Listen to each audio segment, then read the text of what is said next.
నమస్కారం. మన దేశంలో పిల్లల రక్షణ కోసం ఒక చాలా ముఖ్యమైన కొత్త చట్టం వచ్చింది. అదే భారతీయ న్యాయ సంహితలోని సెక్షన్ 96. అసలు ఇదేంటి? ఇది మన పిల్లల భవిష్యత్తును ఎలా కాపాడుతుంది? ఈ విషయాలన్నీ ఇప్పుడు వివరంగా చూద్దాం. ఈ మొత్తం విషయాన్ని అర్థం చేసుకోవడానికి ఒక చిన్న ప్రశ్నతో మొదలుపెడదాం. ఊరిలో ఆందోళనగా ఉన్న రామయ్య అడుగుతాడో, సురేష్, ఇది కిడ్నాపింగ్ లాంటిదేనా అని. ఈ ఒక్క ప్రశ్నలోనే ఈ చట్టం యొక్క అసలు ఉద్దేశం దాగి ఉంది. అయితే సమాధానమేంటంటే, కాదు, ఇది అచ్చంగా కిడ్నాపింగ్ లాంటిది కాదు. ఇక్కడ మనం గుర్తుంచుకోవాల్సిన ఒకే ఒక్క కీలకమైన పదం ఇండ్యూస్, అంటే ప్రలోభపెట్టడం. ఈ ఒక్క పదంతోనే నేరం యొక్క స్వభావం పూర్తిగా మారిపోతుంది. సరే, ఇంతకీ ఇండ్యూస్ అంటే ఏంటే? చాలా సింపుల్. ఎవరినైనా సరే మోసపూరిత మాటలు చెప్పి, లేనిపోని వాగ్దానాలు చేసి, లేదా భయపెట్టి వాళ్లతో ఏదైనా ఒక పని చేయించడమే. ఉదాహరణకు, మంచి ఉద్యోగం ఇప్పిస్తామనే ఆశ చూపడం, ఖరీదైన బహుమతి ఇస్తామని చెప్పడం, డబ్బు ఇస్తామని నమ్మించడం, లేదా భయపెట్టడం. ఇవన్నీ కూడా ప్రలోభపెట్టడం కిందకే వస్తాయి. ఇప్పుడు ఈ సెక్షన్ 96ను కొంచెం లోతుగా పరిశీలిద్దాం. అసలు ఒక చర్య ఈ సెక్షన్ కింద నేరం అవ్వాలంటే 3 ముఖ్యమైన అంశాలు రుజువవ్వాలి. అవేంటంటే, 1 18 లోపు వయస్సున్న పిల్లలను ప్రలోభపెట్టాలి. 2 వాళ్లను ఒక చోటు నుంచి మరో చోటికి వెళ్లేలా లేదా ఏదైనా ఒక పని చేసేలా ప్రేరేపించాలి. ఇక 3వది, అన్నింటికన్నా ముఖ్యమైనది, ఇలా చేసేవాళ్లకి లైంగికంగా దోపిడీ చెయ్యాలనే చెడు ఉద్దేశ్యం ఉండాలి. ఈ 3 అంశాలు కలిస్తేనే ఇది సెక్షన్ 96 కింద నేరంగా పరిగణించబడుతుంది. అసలు ఈ చట్టం యొక్క అసలు లక్ష్యమేంటో తెలుసా? పిల్లల్ని ఒక వస్తువులా, ఒక సరుకులా చూస్తూ వాళ్లని వాడుకుని డబ్బు సంపాదించే పెద్ద పెద్ద నెట్వర్క్లను అరికట్టడం. అంటే ఇది కేవలం ఒక వ్యక్తి చేసే నేరం కాదు, ఒక వ్యవస్థీకృత నేర వ్యవస్థను దెబ్బతీయడానికి తెచ్చిన చట్టం. మరి ఇంత తీవ్రమైన నేరానికి శిక్ష ఎలా ఉంటుంది? చాలా కఠినంగా ఉంటుంది. 10 సంవత్సరాల వరకు జైలు శిక్ష, దాంతోపాటు జరిమానా కూడా ఉంటుంది. దీన్ని బట్టే ఈ నేరం ఎంత సీరియస్ అనేది మనకర్థమవుతుంది. సరే, పాత చట్టంతో పోలిస్తే ఈ కొత్త చట్టంలో వచ్చిన అతిపెద్ద మార్పేంటో తెలుసుకోవటం ఇప్పుడు చాలా ముఖ్యం.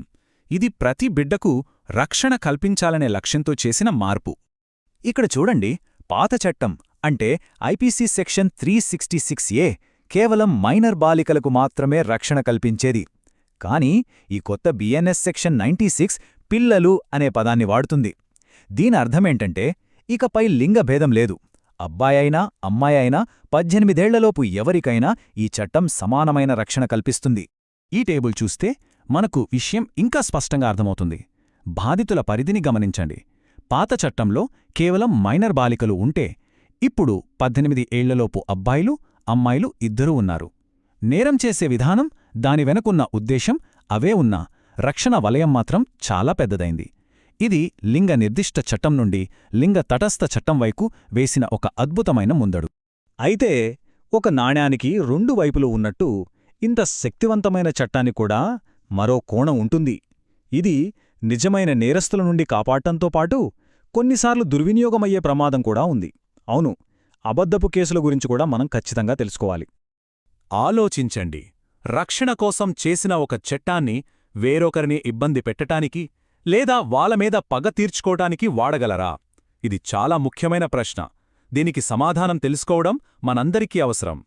సాధారణంగా ఎలాంటి సందర్భాల్లో ఈ చట్టం దుర్వినియోగం కావచ్చు అంటే, ఉదాహరణకు టీనేజ్ పిల్లలు ఇష్టపడి పారిపోతే దానికి ప్రలోభమనే రంగు పులమడం, లేదా పొరుగువారితో స్కూల్లో ఉన్న చిన్న చిన్న గొడవలకు కక్ష సాధింపుగా ఈ కేసు పెట్టడం, లేదా పిల్లలు కనపడకుండా పోయినప్పుడు పోలీసులు అసలు విషయం తెలుసుకోకుండానే అత్యుత్సాహంతో లైంగిక దురుద్దేశాన్ని ఆపాదించడం, ఇలాంటివి జరగొచ్చు. కానీ ఇక్కడే ఒక కీలకమైన విషయం ఉంది. కోర్టులో ఈ కేసు మొత్తం నిలబడేది ఒకే ఒక్క అంశం మీద, అదే దురుద్దేశం, ఇంటెంట్. నిందమోపిన వాళ్లే నిందితుడికి చెడు ఉద్దేశం ఉందని స్పష్టంగా నిరూపించాలి. అబద్ధపు కేసుల్లో ఇది చాలా బలహీనంగా ఉంటుంది. ఒకవేళ ఎవరైనా అమాయకులపై ఇలాంటి ఆరోపణలు వస్తే వాళ్ల పరిస్థితి ఏంటి? వాళ్లు ఏం చెయ్యాలి? తమను తాము ఎలా కాపాడుకోవాలి? దీనికోసం ఒక స్పష్టమైన ప్రణాళిక ఉంది. అది ఇప్పుడు చూద్దాం. ఈ రక్షణ ప్రణాళికలో 4 ముఖ్యమైన స్టెప్స్ ఉన్నాయి. 1 ఏమాత్రం ఆలస్యం చేయకుండా ఇలాంటి కేసుల్లో అనుభవమున్న లాయర్ను కలవాలి. 2 ఆరోపణలు చేసిన పిల్లల కుటుంబంతో నేరుగా మాట్లాడటం, రాజీకి ప్రయత్నించడం వంటివి అస్సలు చెయ్యకూడదు. 3 మన నిర్దోషిత్వాన్ని నిరూపించే డిజిటల్, భౌతిక ఆధారాలన్నింటినీ జాగ్రత్తగా భద్రపరచాలి. ఇక 4 పోలీసులతో మాట్లాడేటప్పుడు చాలా జాగ్రత్తగా, ఖచ్చితమైన పదాలు మాత్రమే వాడాలి. ఒక్క విషయం బలంగా గుర్తుంచుకోండి. ఇలాంటి కేసుల్లో మన రక్షణ మనం చెప్పే మాటల్లో ఉండదు, మనం చూపించే ఆధారాల్లో ఉంటుంది. CCTV footage, chat history, call records, ఆ సమయంలో మనం ఎక్కడున్నామనే టైమ్లైన్, ఇలాంటి బలమైన ఆధారాలే మనల్ని కాపాడతాయి. సరే, చివరిగా మనం మొదలుపెట్టిన ఆ గ్రామకథ దగ్గరకే వద్దాం. ఈ మొత్తం చర్చ నుండి మనం నేర్చుకోవలసిన అసలైన నీతి ఏంటి? ఇది ప్రతి ఒక్కరూ అర్థం చేసుకోవలసిన విషయం. మాయమాటలు చెప్పి ఒక పిల్లను లేదా బాబును బయటికి తీసుకువెళ్లడమనేది సాయం కాదు, అది వాళ్ల జీవితాన్ని నాశనం చేసే ఒక ఉచ్చు. పిల్లల విషయంలో ఏ చిన్న తప్పు చేసినా అది చట్టం దృష్టిలో పెద్ద నేరం. ఒకవేళ కేసు అబద్ధమని తేలితే గుర్తుంచుకోండి, రక్షణ అనేది మాటల్లో కాదు, ఆధారాల్లోనే ఉంటుంది. పిల్లల భద్రత విషయంలో రాజీ అనే ప్రసక్తే లేదు.